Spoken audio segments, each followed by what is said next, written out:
Hi పిల్లలు, మీకు chocolate ఇష్టమా? సరే, నేను ఈరోజు మీకు మ్యాజికల్ కథ చెప్తాను. ఒకప్పుడు బిల్లీ అనే ఒక చిన్న పిల్లాడు ఉండేవాడు. అబ్బో, వాడికి చాక్లెట్ అంటే పిచ్చి. ఒక రోజు బిల్లీ వీధిలో నడుచుకుంటూ వెళ్తుంటే ఒక చాక్లెట్ షాప్ కనిపించింది. షాప్ ఓనర్ నవ్వుతూ, ఈ చాక్లెట్ తింటే నీ కోరిక నెరవేరుతుంది అన్నాడు. బిల్లీ కళ్ళు మెరిసిపోయాయి. వాడు చాక్లెట్ తిన్నాడు. వెంటనే మెరిసే కొత్త సైకిల్ వచ్చింది. వావ్! వారు చాలా సంతోషించి ఇది అద్భుతం అనుకున్నారు. ప్రతిరోజు బిల్లీ షాప్కి వెళ్ళి చాక్లెట్ తింటూ ఇంకా కోరికలు తీర్చుకుంటూ ఉండేవారు.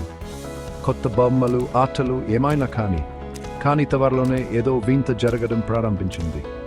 బిల్లీకి అలస్టర్, నీరసం రావడం మొదలైంది. వాడి శక్తి అంతా పోయింది. ఇంకా ఆడుకోవాలని అనిపించలేదు. వారి తల్లిదండ్రులు వాడిని డాక్టర్ గారికి తీసుకెళ్లారు. డాక్టర్, బిల్లీ, నువ్వు చాలా ఎక్కువ చాక్లెట్ తింటున్నావు. అది నీ ఆరోగ్యానికి మంచిది కాదు అన్నారు. బిల్లీ బాధపడ్డారు. ప్రతిదీ సులభంగా పొందడం వల్ల ఇక సంతోషం కలగడం లేదని గ్రహించారు. అందుకని మారాలని నిర్ణయించుకున్నారు. మ్యాజిక్ చాక్లెట్ వాడకుండా తన కోసం కష్టపడి పని చేయడం మొదలు పెట్టారు.